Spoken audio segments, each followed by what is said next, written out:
From ancient star-gatherers to modern engineers, Ethiopia has always looked to the skies. Now, a new chapter begins. This is the story of the Space Science and Geospatial Institute. Ethiopia's fascination with the stars is centuries old, but in the modern era, that passion found new form. The founding of the Ethiopian Space Science Society in 2004 rekindled a national dream to explore, understand, and utilize the vastness of space. Among other things, we have a center called the Center for Space Weather Monitoring, which is where we are now.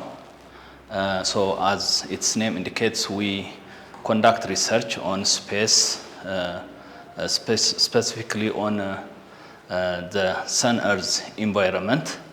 And as a space researcher, one of the things that we do is we try to apply the application aspects of the research into what could be sensed as operational aspect, and one of it is the space weather monitoring. So it's like the extension of weather, the terrestrial weather, as we all know the meteorological aspect. So this center tries to monitor the activities of the sun, which have hazardous and random activities that could affect life and infrastructure in general.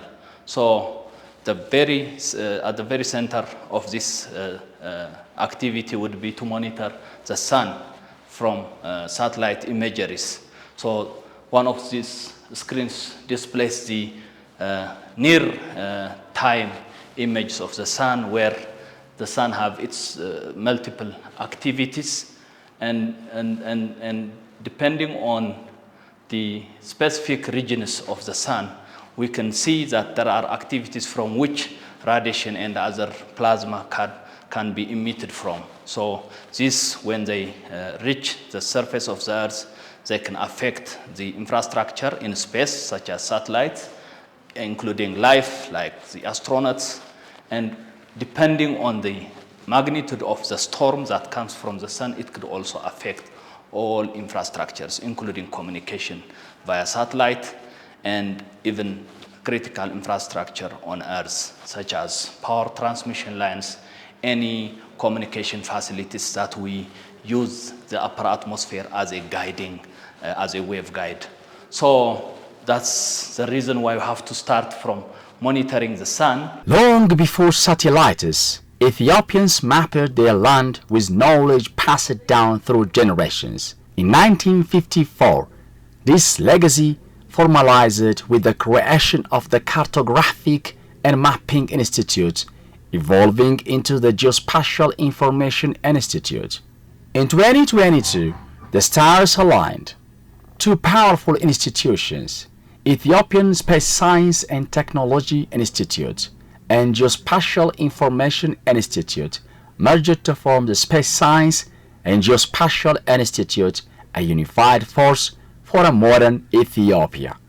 And then, depending on the activities of the sun and the phenomena that could happen, the probabilistic way of the sun emitting either radiation or the plasma in terms of sunstorm, then we can see that it can actually reach Earth. And depending on how long it takes it to reach the surface of the Earth, especially the upper atmosphere, we can at least analyze before hazardous or before any impactful activities could happen on Earth. So you can also see that the sun spews materials or particles, such as very energetic particles. Those energetic particles like protons and electrons can actually directly have effect on the life of astronauts. So the centers, space weather centers around the globe, especially under NOAA, what they call Space Weather Monitor Prediction Center, SWIPC, can provide near time, if possible, a prediction of the what's coming from the sun before they are impacted. So the astronauts get they get alerts or warning messages that there is radiation coming towards them, so that they can mitigate, they can actually self-care. So not only that, the upper atmosphere serves as a waveguide because it's ionized from the radiation that comes from the sun. So it acts as a transmission, as a waveguide for communication capabilities. But when there is a storm, it becomes dynamic, that even the signals can actually be disrupted. So during those cases, then there can be communication can be disrupted. There could be actually blackout on communications, and during those events, there can be total blackout on communication and other cascading activities. With a bold vision to be a leader in Africa's space and geospatial sector, Space Science and Geospatial Institute stands on 3 pillars: cutting-edge research, reliable data provision, and empowered human capital. From high-tech labs to rural communities, Space Science and Geospatial Institute transforms information into action using satellites, UAVs, digital maps, and data platforms to solve real-world challenges. So what space weather centers do is that they can actually tell when the storm is coming, how much can the communication be disrupted. So they take a measure, because there are industries that rely on satellite communications, like the aviation. So aviation can actually take measures before they can either delay their flights, or they can reroute, make adjustment to their flight routes, so that they can minimize dangers that can come from it. So there are instruments on ground that can tell us the scale of the storm, such as those indicated here. We have 2 instruments at Ndoto facility, or one of the facilities that we have under SSGI, the Ndoto Observatory.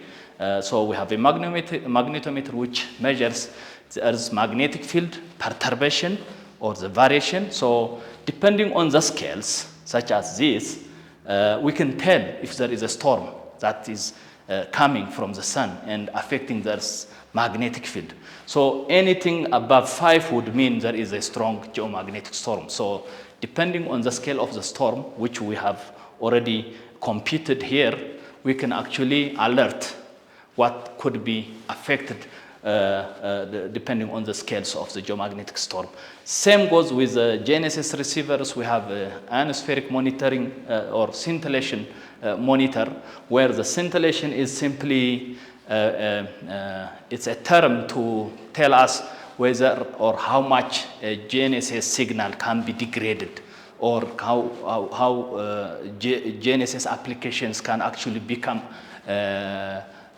unreliable, or the information that we get to actually locate ourselves or navigate could be erroneous. So the scintillation scales are also some scientific or some parameters that we can tell whether the signals are affected. So those are the type of instruments that we have under our facility, but we keep on building a network of these instruments across the country, so we can have a more spatial information as opposed to a localized information. But overall, we try to actually provide service to sectors that are affected by space weather, because, like I said earlier, when sunstorm happens, there are critical infrastructure that can be affected. Aviation, as an industry which relies on satellite navigation,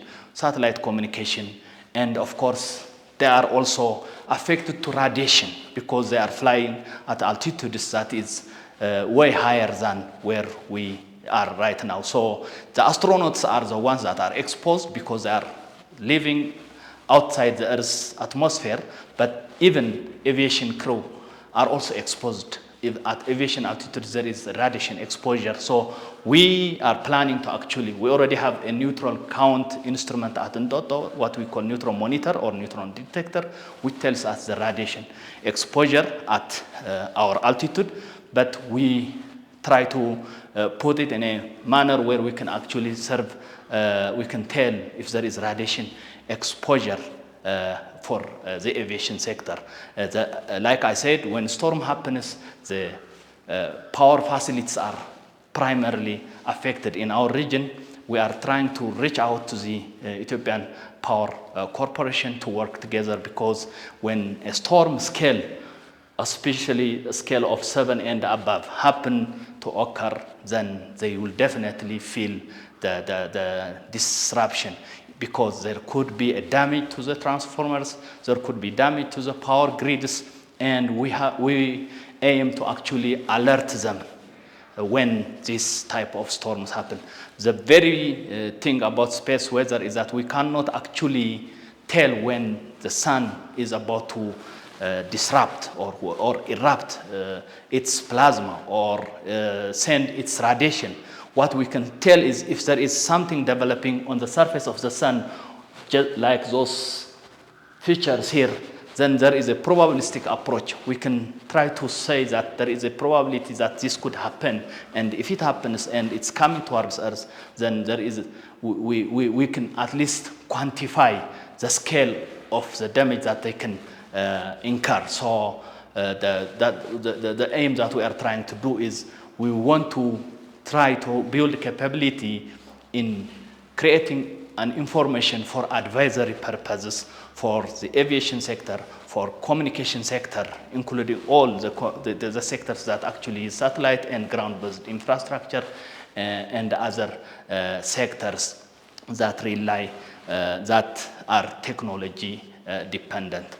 So overall, we are on a way to build, to come out as a service provider, and we hope that we will integrate this service with the Ethiopian Meteorological Institute, because it's a weather monitoring, except that it goes all the way to the sun.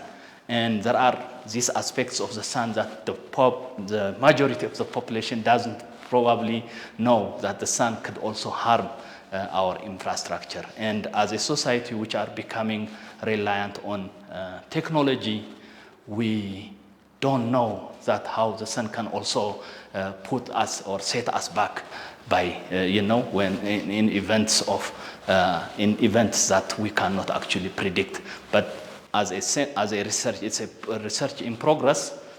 We aim to build that capability where we can actually predict before things happen. Empowered by law, Space Science and Geospatial Institute doesn't just operate, it leads.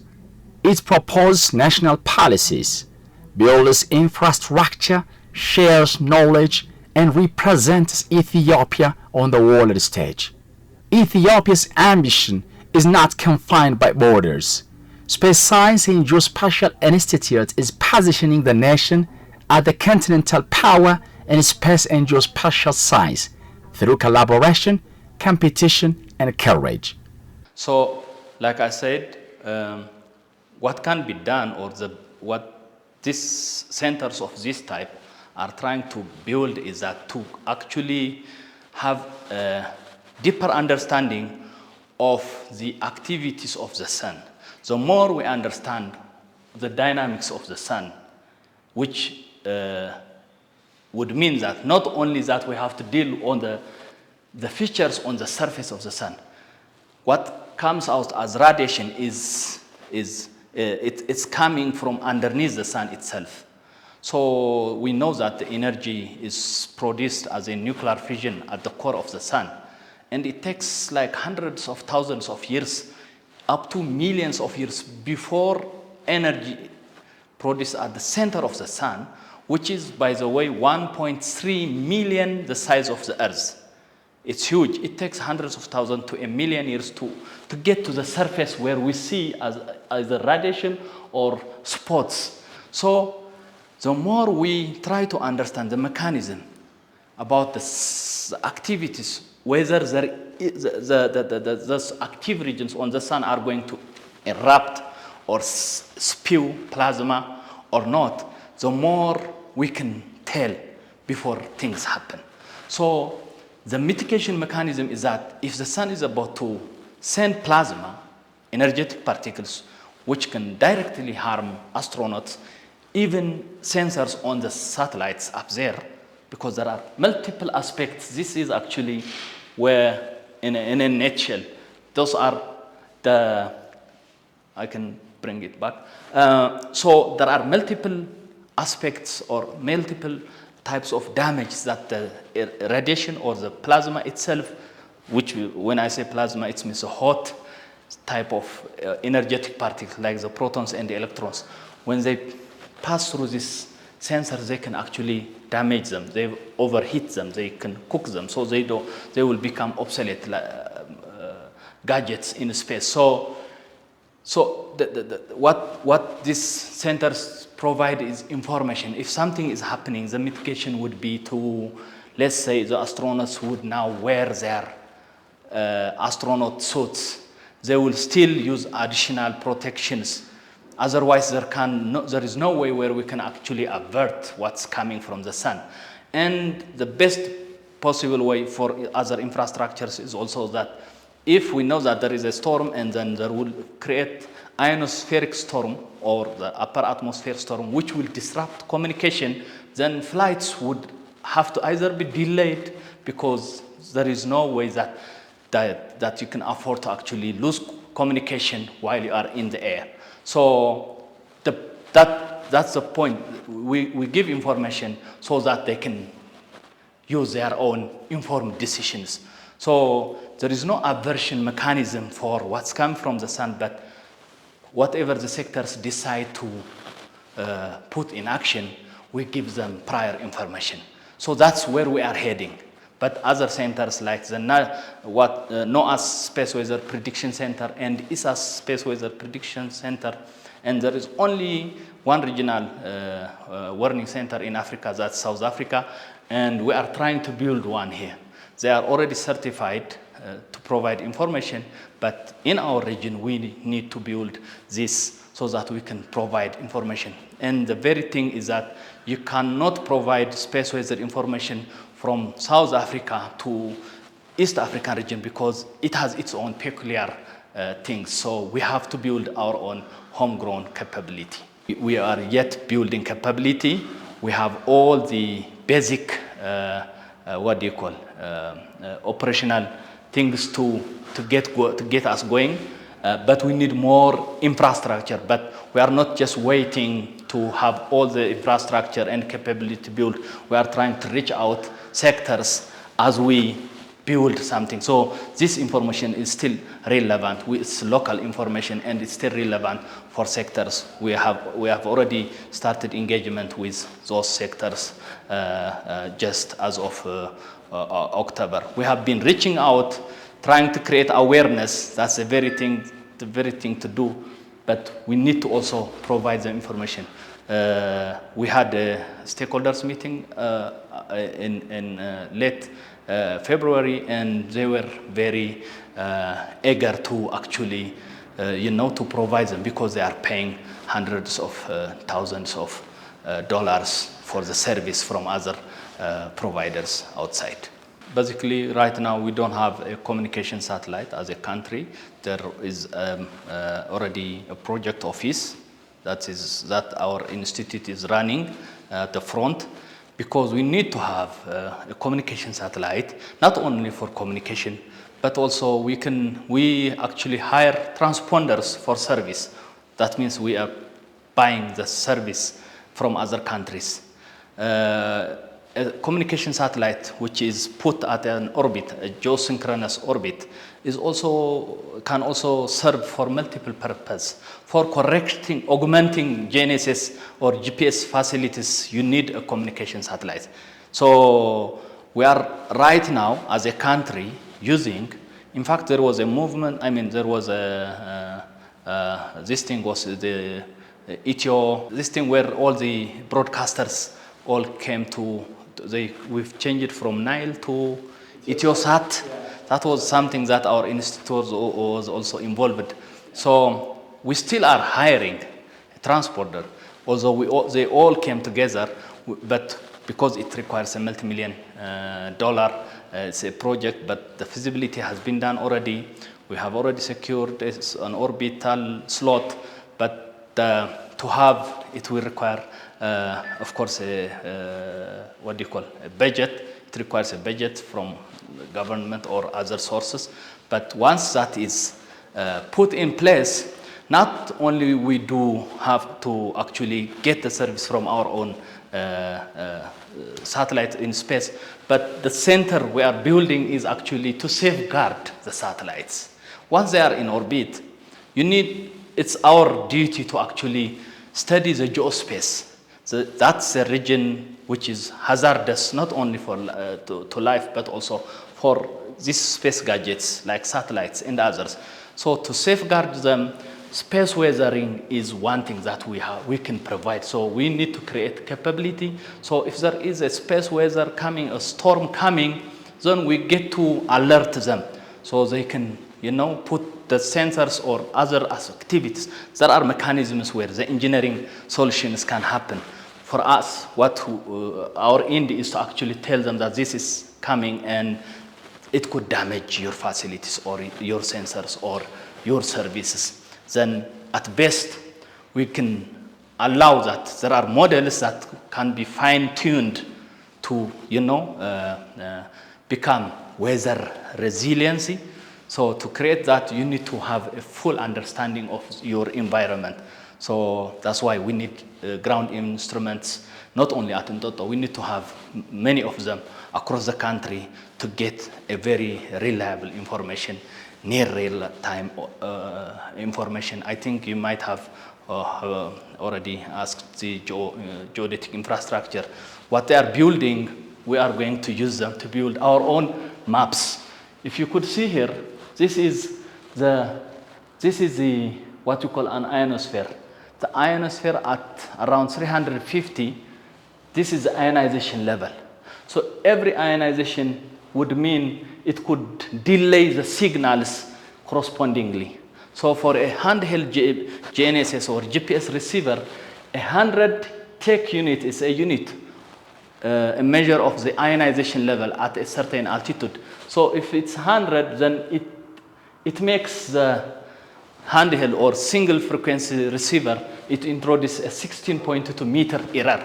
So when you are saying this is, you cannot simply be sure that this is the location that you are going to pinpoint. The Space Science and Geospatial Institute isn't just mapping Ethiopia, it is mapping possibility, a future where data drives development and the skies are no longer out of reach. From Earth observation to satellite innovation, Space Science and Geospatial Institute is boldly stepping into space, not just to observe, but to build, launch, and lead. Through its technology development program, Space Science and Geospatial Institute had already designed, built, and launched national satellites like Ethiopian Remote Sensing Satellite 1, ETRSS-1, and it's on its way of building ET-SMART and ETRSS-2. But it doesn't stop there.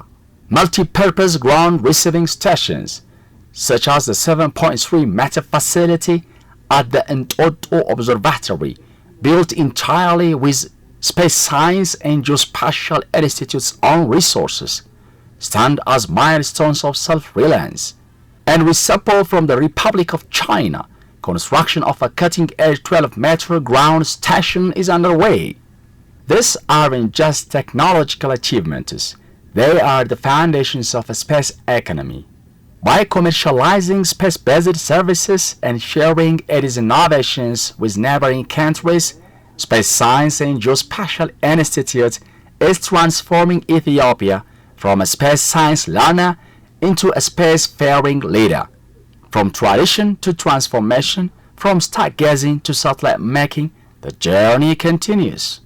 The Space Science and Geospatial Institute, where Ethiopia reaches for the stars and bring the future home.